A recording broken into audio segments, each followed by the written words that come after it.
बिस्मिल्लाहिर्रहमानिर्रहीम अस्सलाम वालेकुम। क्या हाल है आप सबके? मैं भी ठीक ठाक हूँ आप सबकी दुआओं से।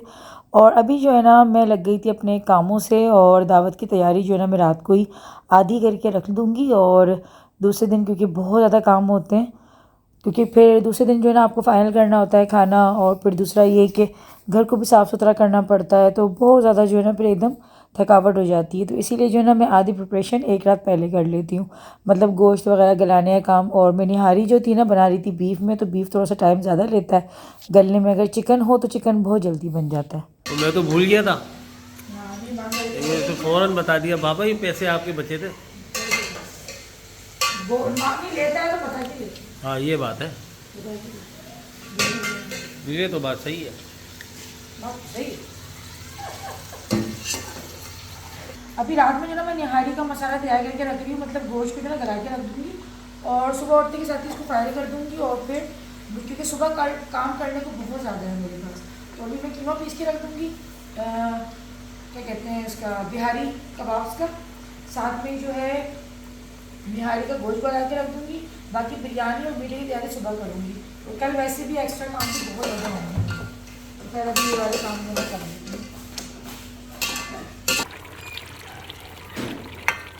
अब तो मुझे ना सबसे ज़्यादा मुश्किल काम वही लगता है जो कि हर बार हमेशा हमें अपनी डेली लाइफ की रूटीन जो होती है ना उसमें भी लग रहा होता है, मतलब कि पकाना क्या है। तो मेन्यू डिसाइड करना ना थोड़ा मुश्किल होता है कि यार मेहमानों के लिए ऐसा कुछ बनाए ना जो सब शौक से खा लें। और हमारे पाकिस्तानी खाने जो होते हैं, ज़्यादातर हम जो देसी लोग हैं ना, तो हम वैसे ही खाना खाते हैं जो कि रोटी के साथ या फिर चावलों के साथ जो ना खाया जाता है। बिरयानी जो होती है ना वो इन दावतों में कंपलसरी। अभी जो है ना रात को मैं ये बिहारी कबाब कढ़ाई के जो कबाब बनाने ना, मुझे इसकी मैं तैयारी रात में कर लूँगी।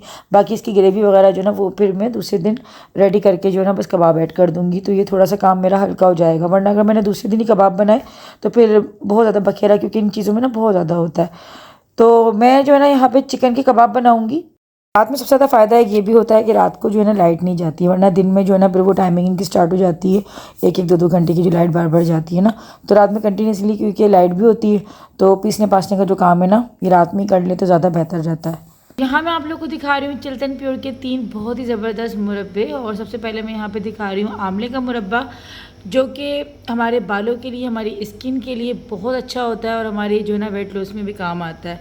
तो सबसे पहले यहाँ आंवले का मुरब्बा है, साथ ही साथ इसकी खसूसियात जो हैं आप लोग गूगल पे भी देख सकते हैं कितना ज़्यादा ये जो है हमारी हेल्थ के लिए अच्छा रहता है। सुबह आप इसको निहार मुँह जो है ना एक आंवला खा लें तो आपकी स्किन और बाल जो है दोनों बहुत अच्छे हो जाते हैं। और दूसरा मुरब्बा जो है वो है गुलकंद, जो कि मेरा बड़ा फेवरेट है क्योंकि इसमें पान में बड़ा इस्तेमाल होता है, और इसको अगर आप वैसे भी खाएंगे तो बड़ी एक फ्रेशनेस सी आती है इसको खाने के बाद। और ख़ास तौर पे ये सीने में जलन जिन लोगों के रहती है, या फिर जिन लोगों का मैदा जो है वो ठीक नहीं रहता, उसके लिए बड़ा काम आता है। साथ ही साथ ये एनर्जी भी आपको देता है और आपके दिमाग को भी तेज़ करता है। इसी के साथ साथ मैं आप लोगों को दिखा रही हूँ सेब का मुरब्बा, जो कि आपके दिमाग को तवानाई बख्शता है, दिमाग को तेज़ करता है और आपके दिल को भी तवाना करता है। तो तीनों मुरब्बे जो हैं बहुत ही ज़बरदस्त पैकेजिंग के साथ चिल्टन प्योर ये आपके लिए लेकर आया है। आप जो भी मुरब्बा अपना घर बैठे मंगवाना चाहते हैं डिस्क्रिप्शन में मैं लिंक दे दूँगी। साथ ही साथ अगर आप लोग मेरा कूपन कोड 10 गुड़िया लगाएंगे तो आपको स्पेशल डिस्काउंट भी मिल जाएगा। रशियन सैलेड में भी क्योंकि कटिंग बहुत ज़्यादा होती है, चीज़ें काफ़ी सारी इसमें ऐड होती हैं,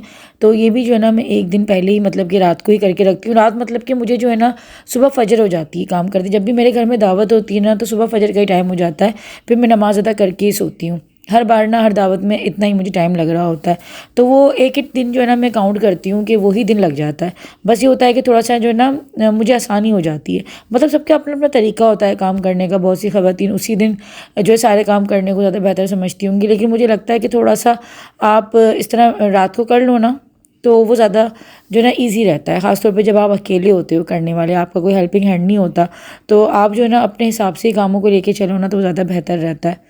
तो अभी जो है ना मैं रशियन सैलेड की तैयारी कर रही हूँ। अच्छा जी, अभी जो है ना मैं ऐसा कर रही हूँ कि सिर्फ और सिर्फ अपना काम दिखा रही हूँ, मतलब कि मैं डिटेल में रेसिपी नहीं दे रही हूँ, क्योंकि ऑलरेडी मैंने रशियन सैलेड की रेसिपी, ये कबाब कढ़ाई की रेसिपी, बिरयानी की रेसिपी और साथ में ही निहारी की रेसिपी, बल्कि मैंने जो है ना मीठे की भी रेसिपी जो है ना अपने चैनल पे दे रखी है। तो अगर आप डिटेल में रेसिपी देखना चाहते हैं ना, मैं तमाम रेसिपीज़ की जो लिंक्स हैं ना वो अपने डिस्क्रिप्शन में लगा दूँगी। अगर आप लोगों को कबाब कढ़ाई की रेसिपी देखनी है, आप ईजिली वहाँ से जाके देख सकते हैं।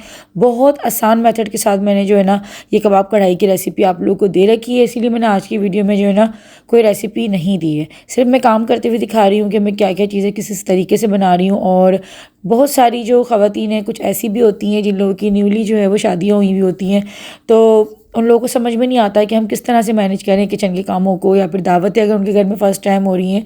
तो वीडियो से ये होता है मेरी कि आप लोग काफ़ी कहते हैं कि हम काफ़ी कुछ सीखते हैं आपकी वीडियो से।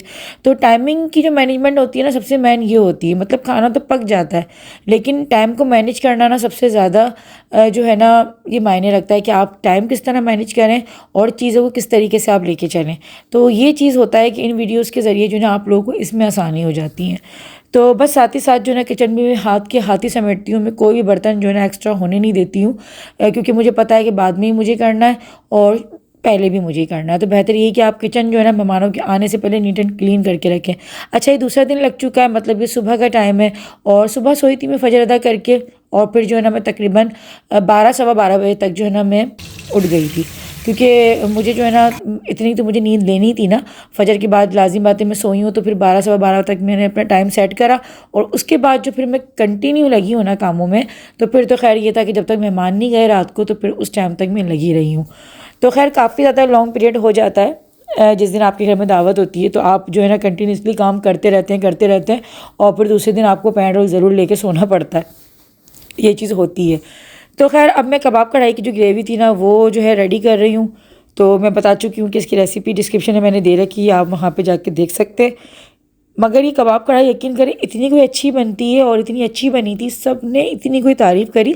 और थोड़ा डिफरेंट जो है ना ये आइटम हो जाता है। मतलब कढ़ाई जो होती है सिंपल चिकन कढ़ाई, मटन कढ़ाई, वो तो एक नॉर्मल दावतों में होती है, लेकिन कबाब कढ़ाई थोड़ा सा यूनिक भी लगती है, अलग लगती है, थोड़ी मेहनत ज़्यादा लगती है इसमें। मतलब अगर आप चिकन कढ़ाई बनाओगे वो बहुत जल्दी बन जाएगी, लेकिन इसका क्योंकि 2 प्रोसेस में बनती है ना, मतलब कबाब की अलग मेहनत होती है और इसकी ग्रेवी की अलग मेहनत होती है, लेकिन खाने वालों को मज़ा आ जाता है, मेहमान खुश होके जाते हैं। तो आप लोग इस रेसिपी से ज़रूर ट्राई कीजिएगा, आप लोगों को, आपके घर वालों को, या फिर दावतों में आने वाले मेहमानों को बहुत पसंद आएगी। इसी रेसिपी से आप लोगों को जो है ना बनानी है। अब मैं अपने बस कपड़े यहाँ पे हाथ की हाथ ही इस्त्री कर रही हूँ। वैसे मुझे ये काम पहले करना था, लेकिन हुआ ये कि जो है ना आप लोगों को पता है कि 2 दिन पहले मोहतर की वेडिंग एनिवर्सरी थी, और मैं अम्मी की गई हुई थी, क्योंकि मेरी तबीयत का भी कुछ इशू चल रहा है, मेरी तबीयत भी सेट नहीं थी, तो मैं अम्मी के वहाँ थी। तो ऐसा हुआ कि मैंने जो है ना कोई कपड़े वगैरह अपने रेडी नहीं कर रखे थे, और फिर घर आके ही जो है ना मुझे सारे काम एक ही दिन में सारे करने पड़े। इसीलिए जो है ना फिर बाज़ार भी मुझे एक दिन पहले ही जाना पड़ा, सारा सामान वगैरह जो है ना वो एक दिन पहले लेकर आना पड़ा। अच्छा, ये जो बेडशीट है ना ये इत्तेफाक से मेरे पास रखी हुई थी, और ये बेडशीट तकरीबन मैंने 2 मंथ पहले या फिर 3 मंथ्स पहले ली थी। इसका भी व्लॉग मैंने बनाया था, और ये वही बेडशीट है जो कि मैंने बुनैजा सतरंगी से ली थी, और ये हम लोग भूल गए थे, कुछ ऐसा इशू हुआ था जो मैंने अपने ब्लॉग में आप लोगों को बताया था। लेकिन बेडशीट का कपड़ा बहुत अच्छा निकला और काफ़ी ज़्यादा जो है ना मुझे पसंद आई, क्योंकि काफ़ी बड़ी चौड़ी सी जो है ना बेडशीट है ये। वरना क्या होता है कि अमूमन ये जो हम किसी लोकल मार्केट से लेते हैं ना, तो बहुत छोटी छोटी सी बेडशीट होती है, मतलब कि पूरी बेड पे नहीं आ रही होती। लेकिन ये काफ़ी ज़्यादा अच्छी थी, पूरी बेड पे भी आ गई, और फिर साइडों में भी जो है ना काफ़ी सारी जो है ये बच भी रही थी। तो इस तरह की मुझे बेडशीट्स पसंद है, और कपड़ा ओवरऑल बहुत अच्छा था। तो बेडशीट वगैरह मैंने अंदर बिछा दी हैं न्यू, और मेरी कोशिश होती है कि दावतों में जो है ना मैं न्यू बेडशीट वगैरह बिछाऊँ, ताकि जो है ना अच्छा लगता है, रूम आपका जो है ना साफ़ सुथरा एक लग रहा होता है। तो अंदर की सफाई वगैरह हो चुकी है, घर नीट एंड क्लीन हो चुका है। कपड़े मैंने अपने प्रेस कर दिए थे। मीठा जो था ना वो मैंने सुबह ही बनाने के लिए रखा था, और मीठे में मैंने जो है ना बनाया है शीर खुरमा, क्योंकि अंबर को शीर खुरमा बहुत पसंद है, और मैंने उससे पूछ कर ही जो है ना शीर खुरमा बनाया। पहले मैं जो है ना फ्रूट वो बना रही थी, फ्रूट ट्रैफल, लेकिन फिर मैंने अंबर से पूछा तो कह लगी नहीं शीर खुरमा ज़्यादा अच्छा रहेगा। तो ये होता है कि जो आपके घर में मेहमान आ रहा होता है उसकी पसंद का अगर आप बनाओ ना तो वो ज़्यादा फिर बेस्ट रहती है चीज़। और शीर खुरमा एक ऐसी चीज़ है कि जो बच्चे बड़े सभी बड़े शौक से खा लेते हैं। तो शीर खुरमा मैंने सुबह ही चढ़ाने के लिए रखा था, तकरीबन 2 घंटे इसको लगे थे बनने में, और फिर जो है ना मैंने इसको ठंडा करने के लिए रख दिया था। 2 घंटे यूँ लगे क्योंकि ज़्यादा क्वांटिटी में था ना, तो पकते पकते जो है फिर वो जितना पकता है ना शीर खुरमा हो गया या खीर हो गई, तो उतना ही अच्छा फिर ये जो है ना जायके वाला बनता है। अच्छा, अब जो है ना फाइनली मैं कर रही थी खाने की तैयारी, और मैं तहे वाली बिरयानी बना रही हूँ, क्योंकि सभी का दिल चाह रहा था तहे वाली बिरयानी खाने का। यखनी वाली बिरयानी काफ़ी जो है ना अभी दिन से हम लोग खा रहे हैं, तो सबका ही दिल भर गया था। और अभी जो है ना पापा आ चुके थे नीचे से, तो जो है ना रात को हम लोग गए थे दावत देने के लिए, तो पापा कह रहे थे पता नहीं मेरी हिम्मत होगी नहीं होगी, तो मैं बहुत कह कर आई थी, मैं कहा नहीं आपको आना ज़रूर है, आएंगे इंशाल्लाह आपकी तबीयत बिल्कुल सेट हो जाएगी। और अभी जो है ना मेरी जो सास हैं वो अपने मैके गई हुई हैं, लेकिन रात तक इंशाल्लाह वो भी आ जाएंगी। सब होंगे दावत में इंशाल्लाह। बहुत ज़्यादा मज़ा आया था हम लोगों को, आप लोगों को देखने को मिलेगा नेक्स्ट ब्लॉग में। तो सब आए थे, घर में बहुत रौनक लगी थी और काफ़ी सारा जो है ना हम लोगों ने खूब इंजॉय किया, काफ़ी हल्ला गुल्ला लगा था। तो अभी जो है ना पापा जैसे आए ना, तो बस पापा की थोड़ी देर के बाद फिर अम्मी आ गई थी, क्योंकि अम्मी को ये था कि मेरी जो है तबीयत भी थोड़ी ठीक नहीं थी। फिर ये कि काम काफ़ी सारे होते हैं, तो वो होता है ना कि माओ को थोड़ी रहती है कि पता नहीं काम उससे हो पा रहा होगा नहीं हो पा रहा होगा। लेकिन अल्हम्दुलिल्लाह से अम्मी के आने से पहले जो है ना मैंने तकरीबन काम अपने जो है ना वो ख़त्म कर लिए थे। बस थोड़े थोड़े से जो होते टचिंग के जो काम रहते हैं बस वो रहते थे, बाकी ओवरऑल मैं सारा काम कर चुकी थी। तो अम्मी लेकर आई थी बम्बई बेकरी का केक, जो कि हमारे हैदराबाद का बहुत बहुत फेमस है, बल्कि इसको कराची वाले क्या पंजाब में क्या ये तकरीबन ओवरऑल पूरे पाकिस्तान में ही काफ़ी ज़्यादा फेमस है और सब जानते हैं जिन लोगों ने आकर खाया हुआ है ना केक। तो वाकई केक इसके बहुत अच्छे होते हैं। तो अम्मी लेकर आई थी, तो बस मैं भी चाय जो है ना शाम की बना रही थी और मुझे टाइम का बिल्कुल पता नहीं चला कि असर हो गई और टाइम ऐसा लग रहा था कि मैं बस अभी उठी हूँ और अभी बस जो कंटिन्यू मैं काम में लगी हूँ ना, तो उसके बाद कब असर हुई, मगरिब हुई और कब जो है ना मेहमानों का आने का टाइम हुआ पता ही नहीं लगा। तो बस अब थोड़ा सा मैंने जो है ना कमर सीधी की थी जब चाय पी है ना। नेक्स्ट व्लॉग जो है इंशाल्लाह ताला दावत का होने वाला है, बहुत मज़ा आने वाला है। हम लोगों ने भी बहुत इंजॉय किया था। यूट्यूब के साथ साथ अगर आप लोग मेरे फेसबुक पेज और इंस्टाग्राम से भी अगर जुड़ना चाहते हैं तो मुझे फॉलो कर सकते हैं, डिस्क्रिप्शन में लिंक है। मिलती हूँ इंशाल्लाह जल्दी एक प्यारे से अच्छे से व्लॉग के साथ, तब तक के लिए अल्लाह हाफ़िज़।